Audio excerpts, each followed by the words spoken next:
힘 중에는 기본 힘이라고 불리는 힘이 있습니다. 만유인력과 전기력이 바로 그런 힘 중에 둘인데, 기본 힘이 뭔지 보기 위해서 힘을 크게 두 가지로 분류할 수가 있습니다. 하나는 두 물체가 접촉해서 작용하는 힘입니다. 접촉하면 물체가 움직이다가 운동이 방해받아서 작용하는 힘입니다. 그 힘이 우리가 앞에서 구속힘이라고 부른 두 힘입니다. 이 두 힘은 앞에 게 수직항력이고 여기서 작용하는 힘들, 이게 이제 장력인데, 이런 힘은 힘의 법칙으로 이제 결정되지 않는다고 그랬죠. 그리고 오히려 이 힘은 작용하는 게 눈에 보입니다. 그래서 구속힘은 운동 법칙으로 구한다고 했습니다. 그래서 힘이 꽉 부딪히니까 작용하는 거, 네, 이해가 됩니다. 그런데 힘 중에서는 어떤 힘도 있냐면 두 물체가 접촉하지 않아도 작용하는 힘이 있습니다. 이게 떨어져 있습니다. 떨어져 있는데 상호작용합니다. 근데 물체가 떨어져 있는데 상호작용하려면 어떻게 해야 되겠습니까? 그냥 아무나 이렇게 보고서 상호작용합니까? 우리가 저기 있는 사람, 저 사람 좀 마음에 들려면 무슨 이유가 있어야 되겠죠. 앞에 있는 사람한테 뭔가 내 마음에 드는 점이 있어야 되겠죠. 이렇게 두 물체가 접촉하지 않아도 힘 작용하려면 그 물체가 원래부터 무슨 성질을 가지고 있어야지 작용하겠습니다. 그 성질에 의해서 어떤 힘이 작용하는가 하는 것을 결정하는 것이 바로 힘의 법칙인데, 이렇게 힘의 법칙으로 두 물체가 접촉하지 않고도 작용하는 힘 중에서 우리가 기본 힘이라고 부르는 것들이 있습니다. 그러면 기본 힘이란 어떤 힘일까? 여기 기본자가 들어가는 거, 기본 힘 말고도 좀 있습니다. 그래서 네 가지 기본 힘이 이 힘의 법칙을 전부 설명할 수가 있는데, 이 다른 것 중에 우리 앞에서 많이 배웠죠. 기본 법칙. 기본 법칙이란 뭐라고 했습니까? 네, 기본 법칙은 모든 자연 법칙을, 자연 현상에서 관찰되는 규칙성, 이걸 법칙으로 표현됐어요. 그런 규칙성이 모든 법칙이 왜 일어나는지 설명해 주는 법칙이다 라고 했죠. 그리고 이 기본 법칙이 뭐였습니까? 운동 법칙이었습니다. F는 ma가 기본 법칙이고, 이게 모든 다른 자연 법칙이 왜 이러는지 설명해 줄 수 있다고 그랬어요. 이 기본자가 들어가는 게 또 다른 데도 있습니다. 그게 뭐냐면 기본 입자, 이런 거 있습니다. 자, 앞으로 우리가 물리에서 이런 말이 자주 나오는데, 뭐냐면 모든 물질을 구성하는 더 이상 나뉘지 않는 입자를 기본 입자다, 이렇게 이야기합니다. 그래서 오늘날 우리가 알고 있는 기본 입자는 바로 뭐냐면 쿼크와 렙톤입니다. 쿼크와 렙톤이 물질을 만드는 기본 입자다라고 하는 것을 우리 알고 있습니다. 옛날에는 뭐가 기본 입자라고 생각했냐면 원자가 기본 입자라고 생각했어요. 근데 원자 속에 뭐가 들어있다는 걸 알게 됐죠. 그래서 오늘날 이제 쿼크와 렙톤이 기본 입자라고 하는 것을 이제 잘 알게 됐습니다. 그런 것처럼 기본 법칙, 기본 입자, 기본 힘, 이걸 기본 상호작용이다라고도 얘기합니다. 기본 힘이나 기본 상호작용은 같은 말입니다. 사실은 상호작용은 힘과 차원이 다른 물리량이에요. 근데 그것의 원리는 같습니다. 그래서 어떤 기본 힘이든지 상호작용으로 표현할 수가 있습니다. 그러면 이 두 가지에 비추어서 기본 힘의 의미가 뭐겠습니까? 모든 힘들이, 자연에 존재하는 모든 힘들이 왜 성립하는지를 설명해 주는 힘이 기본 힘입니다. 그래서 기본 힘이 아닌 힘이 있다면 힘은 기본 힘 중에서 어떤 것 때문에 생기는 거야 라고 설명할 수가 있습니다. 근데 이 기본 힘은 좋게도 딱 네 가지밖에 없어요. 그래서 만유인력, 전기력, 강력, 양력, 이것이 기본 힘입니다. 그런데 만유인력과 전기력은 우리 주위에서 쉽게 보지만 강력과 양력은 우리 주위에서 쉽게 볼 수가 없습니다. 이 힘은 어디서만 동작하냐면 원자 핵 속에서만 동작해요. 그래서 우리가 이해하기가 조금 힘들지만 강력과 양력이 무엇인지는 이 제4강에서 설명을 하려고 합니다. 그래서 이 기본 힘 네 가지를 먼저 정리해 볼 것 같으면 이렇습니다. 만유인력과 전기력은 먼 거리, 두 물체가 좀 멀리 떨어져 있어도 작용을 해요. 근데 강력과 양력은 짧은 거리인데, 이 짧은 거리란 1mm 이게 아닙니다. 얼마나 짧아야 되냐면 10의 마이너스 15승 미터. 10의 마이너스 15승미터란 원자 핵 내부를 얘기합니다. 그렇게 짧은 거리야지만 되고, 그 다음에 어때야 됐습니까? 힘이 작용하려면 반드시 두 물체의 어떤 성질 때문에 작용한다 그랬죠. 그래서 만유인력이 작용하는 성질을 무엇이라고 불렀냐면 질량이라고 불렀습니다. 우리가 얼핏 생각하면 여기 물체가 있는데 여기 지금 질량이 있어.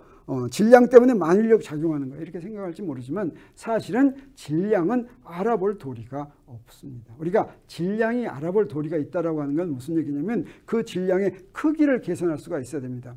그 질량을 숫자로 나타낼 때 얼마의 숫자로 나타낼 수 있는가 하는 걸 할 수 있는, 질량을 직접 나타낼 수 있는 그런 방법이 있어야 되는데 그런 방법이 없어요. 무엇으로만 아느냐? 우리가 측정하는 것은 힘입니다. 만유인력 측정하면 그 만유인력의 원인인 질량이 있다라고 하는 걸 압니다. 만유인력이 2배면 질량이 2배가 됐어 라고 한다고 하는 것을 아는 것이다 라고 하는 거예요. 전기력의 원인을 전하라고 불렀습니다. 전하도 마찬가지입니다. 우리가 무슨 저거 전하야 그런 게 아닙니다. 우리가 측정하는 건 뭐밖에 없냐면 전기력밖에 없습니다. 그런데 만유인력과는 다른 또 다른 힘이 작용하는데 사실은 전기력의 세기가 만유인력보다 엄청 셉니다. 10의 38승배가 더 센데 그런 전기력의 원인이 되는 것이 이름이 뭐냐면 전하입니다. 그리고 강력이라는 힘이 있는데 강력이라는 힘의 원인이 되는 것을 뭐라고 이름을 붙였냐면 색이라고 이름 붙였어요. 칼라라고 하는 뜻입니다. 네, 그렇게 이름 붙인 이유가 있습니다. 질량을 영어로 하면 매스입니다.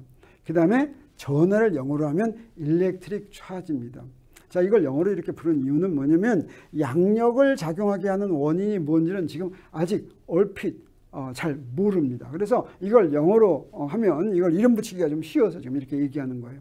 그러면 우리 색을 영어로 하면 컬러인데 사실은 이 일렉트릭 차지란 어떤 뜻이냐면 일렉트릭은 일렉트릭 포스의 뜻입니다. 차지는 원인이 되는 성질이다 이런 뜻이 돼요. 그래서 전하란 전기력의 원인이 되는 성질 이런 이름이에요. 그래서 이걸 일렉트릭 차지라고 불렀으면 우리 질량은 뭐라고도 부를 수 있냐면 그래비테이셔널 차지 이렇게도 부를 수 있습니다. 만유인력의 원인이다 이런 뜻이에요. 그러면 컬러는 뭐라고 부를 수 있겠습니까? 이거는 강력의 원인 이렇게 부르면 되겠죠. 그럼 뭐가 돼요? 스트롱 차지 이렇게 하면 되겠어요. 그러면 양력은 뭐라고 부르면 되겠습니까? 네, 양력의 원인, 네, weak 차지. 그래서 만유인력의 원인 질량은 다른 말로 그래비테이셔널 차지, 전기력의 원인은 전하는 일렉트릭 차지, 강력의 원인은 색은 다른 말로 스트롱 차지, 양력의 원인은 weak 차지인데 재미있게도 이런 원인들이 만유인력의 경우에는 한 가지 종류밖에 없습니다. 만유인력의 원인이 되는 건 다 똑같아요. 어떤 물체의 질량이나 다 똑같은 질량입니다. 다 똑같은 성질을 가지고 있어요.